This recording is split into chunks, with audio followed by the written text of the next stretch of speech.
नमस्कार। आज के इस वीडियो में हम बात करेंगे कि पुराणों का महत्व क्या है और पुराण हमारे लिए सिर्फ महत्वपूर्ण है या फिर बहुत ज़्यादा महत्वपूर्ण है। और आज की परिस्थितियों में यदि पुराणों का हम अध्ययन नहीं करते हैं तो कहीं ना कहीं हम उस गौरवमय अतीत को खो देंगे जो हमारे लिए महत्वपूर्ण है। यानी कि अगर हम अपने अतीत को याद नहीं करेंगे तो हम अपने भविष्य को कैसे सुधारेंगे, क्योंकि हमारा वर्तमान जिन परिस्थितियों में डावाडोल है वो परिस्थितियां हमारे लिए बहुत ही विकट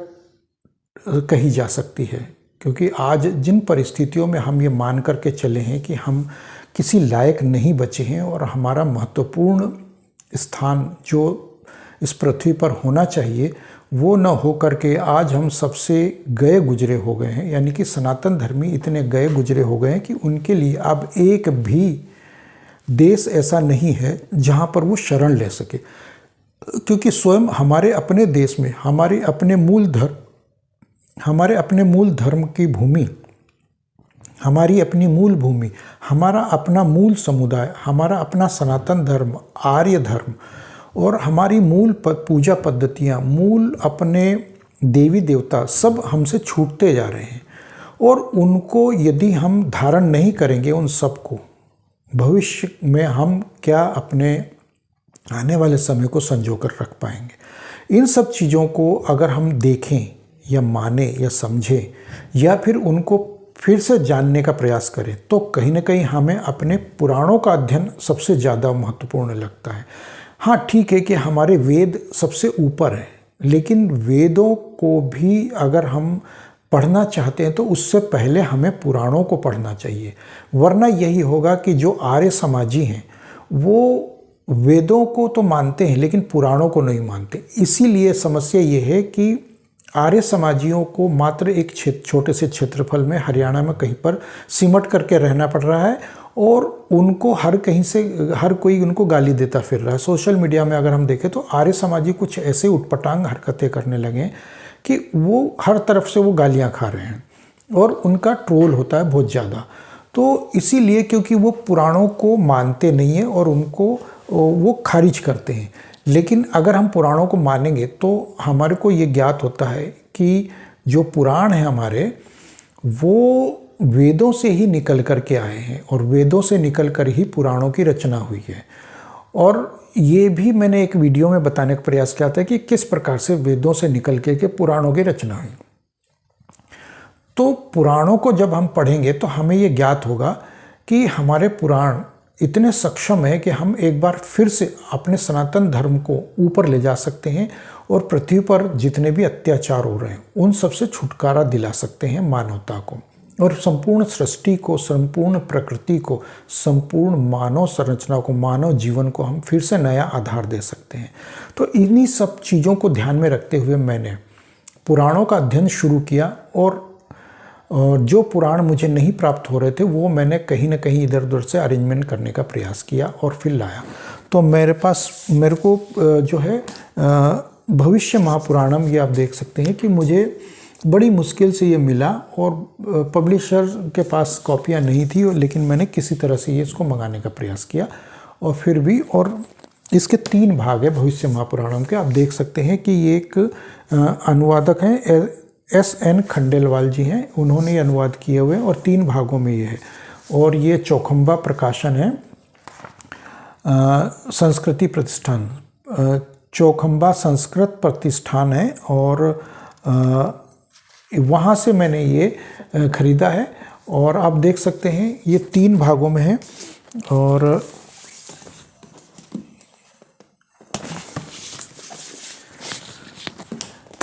इस प्रकार से ये 3 भाग हैं।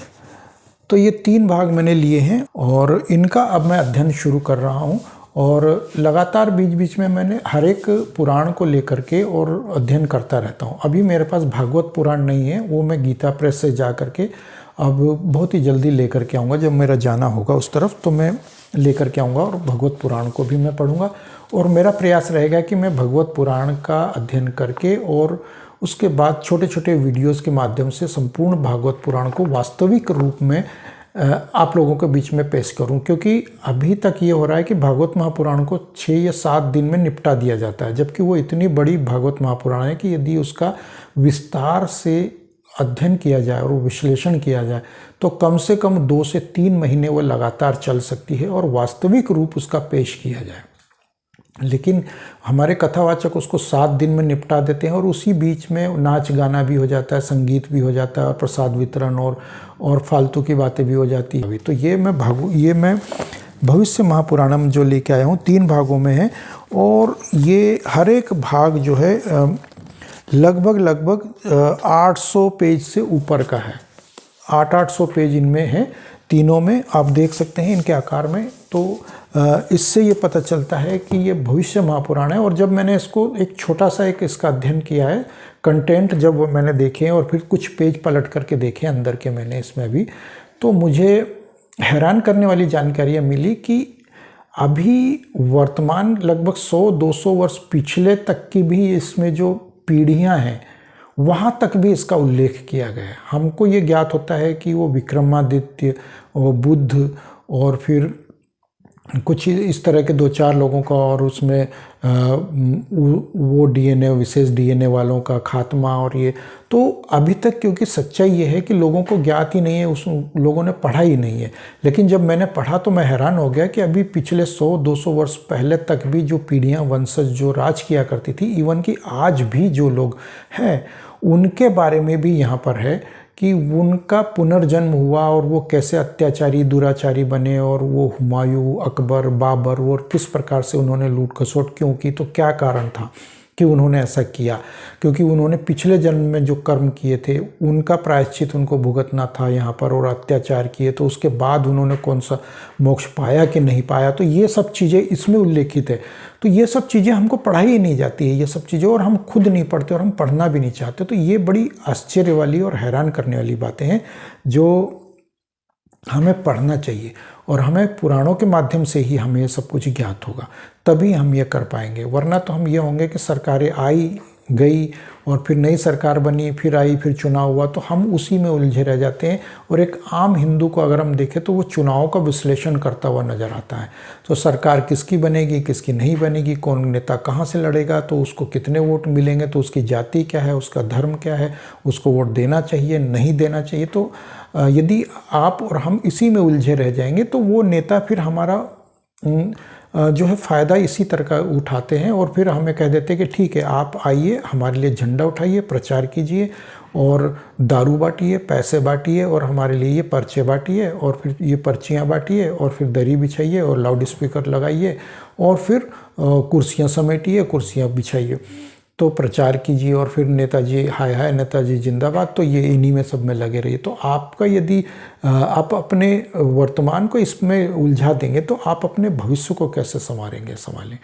तो आपको मायने नहीं रखता कि आप कितना दौलत कितना धन इकट्ठा करते हैं, मायने ये रखता है कि आप अपने भविष्य को कैसे सुरक्षित और महसूस करते हैं और अपने कर्मों को किस प्रकार से सुधारते हैं। ये सब चीज़ें मायने रखती है। इसी को देखते हुए हमें पुराणों का अध्ययन करना चाहिए, ताकि अगर हम पुराणों का अध्ययन करेंगे, मैंने अपने एक वीडियो में बताया था कि मत्स्य पुराण में किस प्रकार से दिया हुआ है कि अभी वर्तमान में जो धुआं, धूल और ये जो वायु प्रदूषण हो रहा है, तो इसका उल्लेख आज से हजारों लाखों वर्ष पहले तक कर दिया गया था कि यदि धुआं, धूल, प्रदूषण और दिशाएं दिखने न लगे, पक्षी न उड़ने लगे और कुछ इस तरह की समस्या आने लग जाए, खांसी, जुकाम, सर्दी, गला खराब होने लगे, कफ खांसी होने लगे, तो ये सब चीज़ें उसमें बताई गई है और आज उसी को हम भुगत रहे हैं कि यदि ऐसा होता है तो ये समझिए कि राजा की आयु ज़्यादा नहीं है या फिर वो समय से पहले पद छोड़ देगा। तो वो कोई भी राजा हो सकता है, एक क्षेत्र विशेष का एक हो सकता है, देश का भी हो सकता है, तो वो कोई भी राजा हो सकता है। तो हम ये देख रहे हैं कि वही स्थिति आज हमारे सामने आई और उसी के आधार पर हम ने देखा कि दिल्ली एनसीआर में, तो दिल्ली में हमारे सामने राजा यानी कि मुख्यमंत्री जो दिल्ली का था उसको पद त्यागना पड़ा। इसी ठीक है कि उसका कारण कुछ और रहा हो, लेकिन समस्याओं के अगर हम अंबार को देखें तो उन्हीं में से एक समस्या ये भी रही। इसी प्रकार से आसपास के और भी कई राजा यानी कि हम हरियाणा में देख लें या फिर हम इधर और भी कई राज्यों में देख लें तो दिल्ली एनसीआर के आसपास, तो इसी प्रकार से जहाँ कहीं भी प्रदूषण है वहाँ पर जो दिशाएं धूमिल हो जाती है, प्रदूषण कोहरा ज़्यादा छाया जाता है, तो वो सब चीज़ें जो है कोरिलेट करती है आपस में। तो हमें पुराणों में ये सब चीज़ें जानकारियाँ मिलती है बहुत स्पष्ट तौर पर। तो मत्स्य पुराण में ये भी मिला मुझे, मैंने आपको वो बताया था वीडियो, खुद मत्स्य पुराण पढ़ करके मैंने सुनाया था। तो ऐसे ही हमारे सामने और भी कई सारे विशेषताएं मिलती है। जैसे वायु पुराण में लिखा हुआ है, मेरे पास वायु पुराण भी है, उसमें भी ये लिखा हुआ है कि एक राजा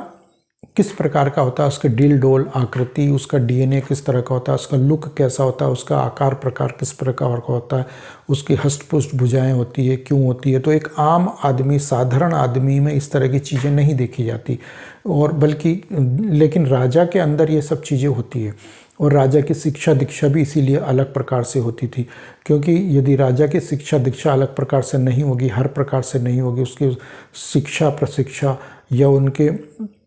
उनकी परीक्षाएं भी अलग प्रकार से होंगी, तो उनको हर प्रकार से अलग से ट्रेंड किया जाता था कि किस प्रकार से उसको विषपान भी करवाया जा सकता था, तो उससे कैसे निपटा जाए। तो हमने ये भी देखा कि चाणक्य ने किस प्रकार से चंद्रगुप्त मौर्य को थोड़ा थोड़ा करके उसको जहर, जो यानी कि एक विष होता है, वो थोड़ा थोड़ा करके उसको पिलाना शुरू किया, तो आगे जा कर के उसको उसकी आदत सी लग गई, और उसके बाद फिर वो इस लायक हो गया कि यदि कोई भी विष कन्या उसके सामने आ जाए या कोई उसको भोजन में विष मिला के दे दे तो उसका असर ना हो। तो ये एक साधारण व्यक्ति के लिए संभव नहीं होता है, यह सिर्फ एक राजा के लिए या राज परिवार के लोगों के लिए ही होता है। तो हम ये भी देख रहे हैं कि राजा दाहिर सेन को किस प्रकार से मौत के घाट उतार दिया गया, किस प्रकार से ये विरोध हुआ उनका, या किस प्रकार से उनको धोखा दिया गया, किस प्रकार से किया गया। उसके बाद बौद्ध अनुयायियों की संख्या अधिक बढ़ने लगी। तो ये सब चीज़ें हमें पुराणों से भी मिलती है। तो पुराणों में न सिर्फ उनका उल्लेख है, बल्कि हमारे आसपास के हमसे जुड़े हुए समाज के कई लोगों को जिनको हम जानते हैं, उन सबका उल्लेख इनमें दिया हुआ है। तो भविष्य पुराण मात्र सिर्फ इसलिए नहीं है कि उसमें मुस्लिमों का ख़त्म हो जाएगा तो वहाँ ख़त्म हो जाएगा, तो वहाँ ख़त्म हो जाएगा, तो ये ख़त्म हो जाएगा, तो वो आएंगे, कल की आएंगे, ऐसे आएंगे। तो वो तो एक बहुत पुरानी कहानी हो गई। आज की परिस्थितियाँ भी इसमें लिखित है। तो ये बहुत हैरान करने वाली बातें हैं। तो यदि मैं कोशिश करूंगा बीच बीच में से कहीं छोटे मोटे वीडियो बना करके आप लोगों को ये बताने का प्रयास करूं कि वास्तविक चीज़ क्या है। क्योंकि जितने भी यूट्यूब पे वीडियोस मिल रहे हैं, देखने को मिल रहे हैं, जो भी बना रहे हैं वो स्क्रिप्टेड वीडियो, तो यहाँ से कॉपी वहाँ से पेस्ट करके, और वो सब लोग करके इस तरीके से यदि एक गलत चला, यानी किसी एक ने गलत आंकड़ा दे दिया, नाम गलत दे दिया, तो वो सब कुछ गलत होता जाएगा। यानी उससे मैंने भी चुराया, मेरे से उसने चुराया, उसने उससे चुराया, तो वो गलत होता जाएगा। इसलिए आपको सीधे सीधे इसमें डायरेक्ट इन्वॉल्व होना चाहिए और सीधे आकर के इसमें आपको ज्ञान प्राप्त करना चाहिए या ज्ञान अर्जित करना चाहिए, ताकि आपको ये समझ में आए कि आप जहाँ से ज्ञान ले रहे हैं वो ऑथेंटिक है या नहीं। तो जितना मुझे ज्ञात है, जो मेरे से बनेगा वो मैं करूँगा, और जिस चीज़ की जानकारी मुझे नहीं होगी उसका मैं गूगल से सहारा लेने का प्रयास ज़रूर कर रहा हूँ, लेकिन इतना नहीं, क्योंकि गूगल से कितना ना डिपेंड होऊंगा, इतना ज़्यादा नहीं हो सकता, क्योंकि गूगल में भी कई जानकारियाँ मुझे लगी कि वो गलत है, तो मैं उनको नहीं ले। जिनको मैं पुराणों में यदि कोई शब्द ऐसे हैं या कोई ऐसी जानकारी है जिसको मैं उदाहरण नहीं दे पाऊंगा या उनको नहीं बता पाऊंगा, तो उसको मैं एज इट इज़ आपको पढ़ दूंगा। तो हो सकता है कि कोई ऐसा व्यक्ति हो जो उनको बहुत अच्छे से जानता हो। जैसे कोई लोग संत महात्मा आश्रमों में बैठे हुए, यदि किसी के पास मेरा वीडियो पहुंच जाता है, वो जानकारी इसमें मेरे से 100 गुना 200 गुना अधिक जानकारी रखते हैं, तो हो सकता है कि वो मुझे टोक दे या कहे कि नहीं ऐसा है, तो मैं उसका भी स्वागत करूंगा। तो मुझे बहुत अच्छा लगेगा, क्योंकि मैं जितना जान रहा हूँ, जैसे मैं पुराणों का अध्ययन कर रहा हूँ, और जितनी जानकारी मुझे है वो मैं एज इट इज़ देने का प्रयास करूँगा। उसमें थोड़े बहुत अपने विचार डालने का प्रयास करूँगा, और वो आधुनिक समय के अनुसार मैं चलने का प्रयास करूँगा, ताकि लोगों को ये कन्फ्यूज़न ना हो और ये भ्रम न रहे कि सिर्फ मैं पुराणों को ही पढ़ के सुना रहा हूँ, बल्कि वर्तमान परिस्थितियों में पुराणों का क्या महत्व है और क्या घटित हो रहा है और उससे कितना रिलेशन बन रहा है पौराणिक घटनाओं का वर्तमान में, और आगे आने वाले समय में कितनी घटनाएं हमारी ऐसी होंगी या हो सकती है जो पुराण कह रहे हैं हमारे। तो कुछ इन्हीं चीज़ों को मिक्स करके हम पुराणों का अध्ययन करेंगे, तो देखते हैं कि कितने सफल होते हैं। तो ये थी मेरी आज की जानकारी और मेरे ये विचार। यदि आप लोगों को मेरी ये जानकारी और विचार अच्छे लगते हैं तो कृपया कमेंट बॉक्स में मुझे ज़रूर बताएं। मिलते हैं अगली वीडियो में, तब तक के लिए जय श्री राम।